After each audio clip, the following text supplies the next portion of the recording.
Assalamualaikum warahmatullahi wabarakatuh. Pada kesempatan ini, kami dari kelompok 2 akan mempresentasikan proyek kelompok kami, yaitu model ekonomi Leontief.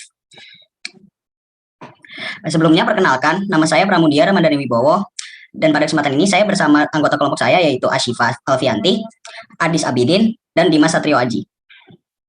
Baik, outline bahasan kami adalah yang pertama, sistem ekonomi, yang kedua, model Leontief tertutup, dan yang ketiga, model Leontief terbuka.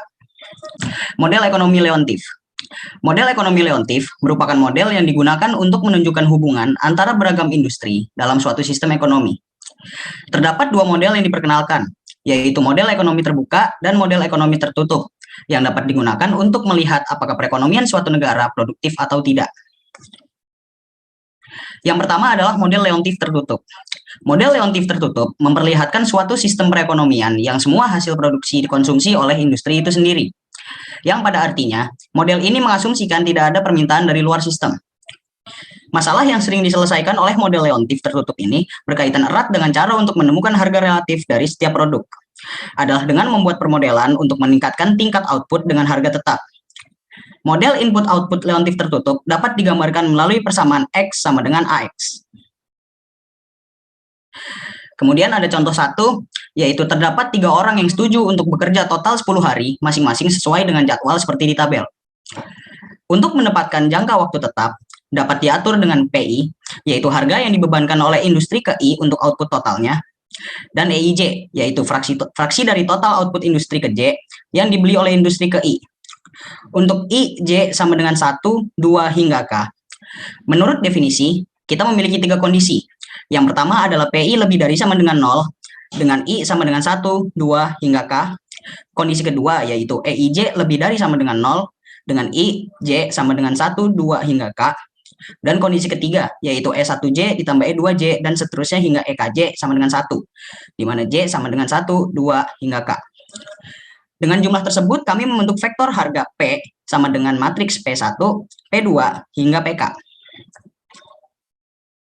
Dan matriks pertukaran atau matriks input-output, yaitu E sama dengan E11, E12, hingga E1K, E21, E22, hingga E2K, dan seterusnya hingga EK1, EK2, hingga EKK. Kondisi 3 menyatakan fakta bahwa semua jumlah kolom dari matriks pertukaran adalah 1. Seperti pada contoh, agar pengeluaran masing-masing industri sama dengan pendapatan, persamaan matriks berikut harus dipenuhi, yaitu E dikali P sama dengan P, dan dalam kurung I dikurang P dikurang E tutup kurung dikali P sama dengan 0.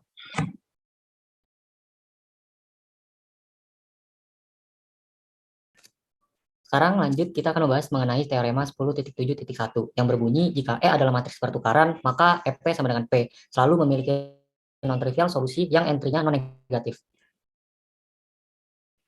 Sekarang beralih ke contoh 2, biarkanlah E sama dengan matriks setengah 0, setengah 1, maka I min E kali P sama dengan 0 adalah matriks setengah 0 min setengah 0 dikali matriks P1, P2 sama dengan matriks 0, 0 yang memiliki solusi umum P sama dengan S matriks 0, 1, di mana S adalah konstanta sembarang.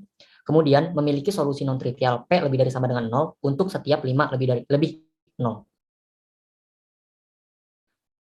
Untuk contoh ketiga, memiliki soal, misalkan terdapat exchange matrix atau matriks input-output sebagai berikut. E sama dengan matriks 1001, buktikan bahwa pada matriks input-output E, teorema 10.7.1 terpenuhi.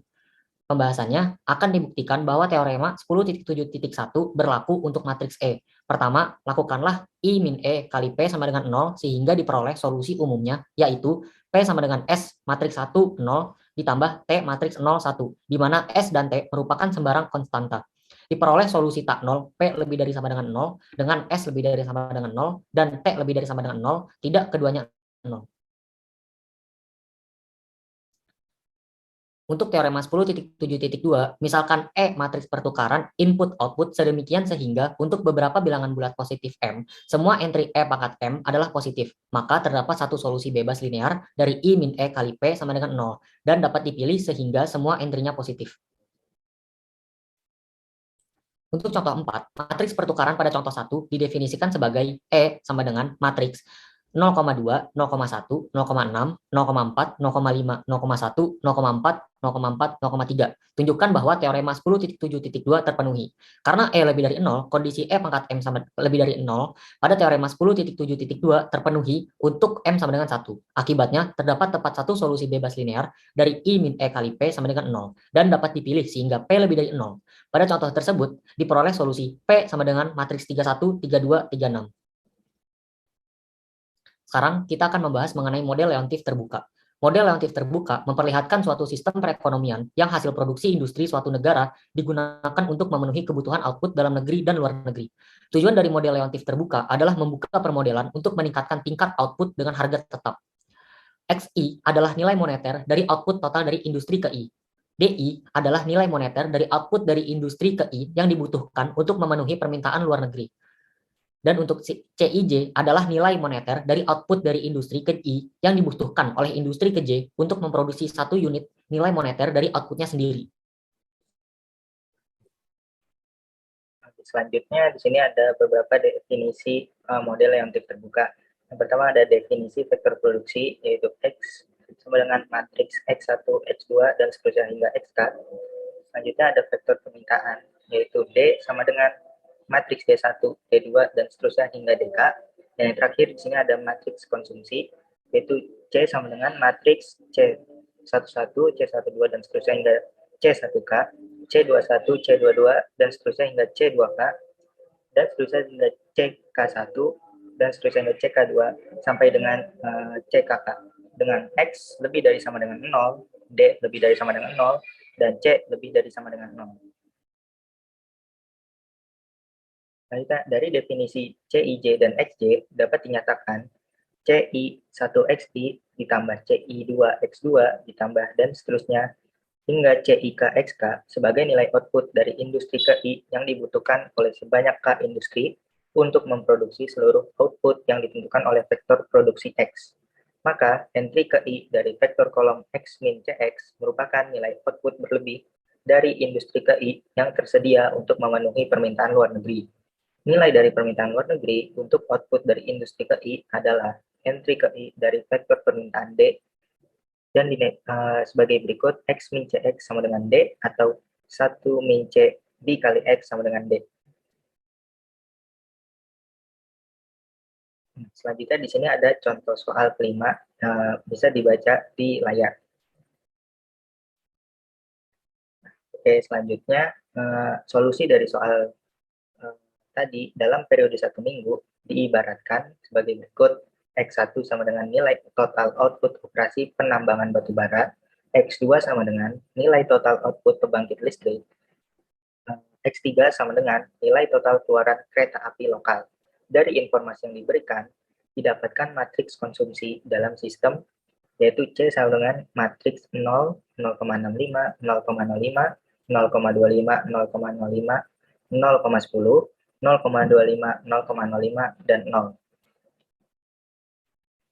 Lalu, sistem linear dari 1 min C dikali X sama dengan D adalah matriks yang tertera pada layar seperti ini.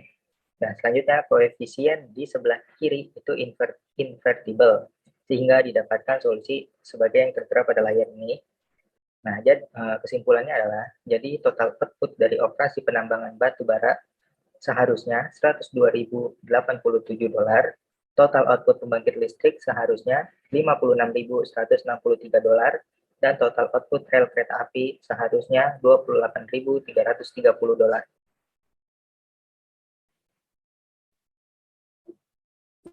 Berikutnya pada definisi 1 dinyatakan bahwa sebuah matriks konsumsi C dikatakan produktif jika terdapat inverse dari matriks I dikurang C dan inverse-nya ini lebih besar dari 0. Yang dimaksud dari definisi 1 ini adalah bahwa jika matriks I dikurang C, entry-entry-nya non-negatif, maka permintaan luar negeri dapat dipenuhi. Selanjutnya, pada teorema 10.7.3 berbicara mengenai tentang matriks konsumsi produktif yang mengatakan bahwa sebuah matriks konsumsi C dikatakan produktif jika dan hanya jika terdapat vektor-vektor produksi yaitu X lebih besar sama dengan 0 sehingga X lebih besar dari CX. Kondisi X lebih besar dari CX ini menandakan bahwa terdapat beberapa jadwal produksi yang memungkinkan sehingga setiap industri menghasilkan produk lebih banyak daripada yang dikonsumsi. Selanjutnya, dari teorema 10.7.3 terdapat korolari 10.7.4 yang mengatakan bahwa sebuah matriks konsumsi produktif jika jumlah dari setiap barisnya kurang dari 1. Selanjutnya, terdapat korolari 10.7.5 yang menjelaskan bahwa sebuah matriks konsumsi dikatakan produktif jika jumlah dari setiap kolomnya kurang dari 1. Berikut ini adalah contoh soal yang merupakan penerapan dari korolari 10.7.5. Dari contoh 5 sebelumnya, didapatkan matriks konsumsi yaitu C sama dengan 0, 0,65, 0,55, 0,25, 0,05, 0,10, 0,25, 0,05, dan 0. Yang terdapat matriks C yang jumlahan entry per kolomnya ini adalah kurang dari 1, sehingga dapat dikatakan bahwa matriks C ini merupakan matriks yang produktif. Sekian presentasi dari kelompok kami. Terima kasih atas perhatiannya. Wassalamualaikum warahmatullahi wabarakatuh.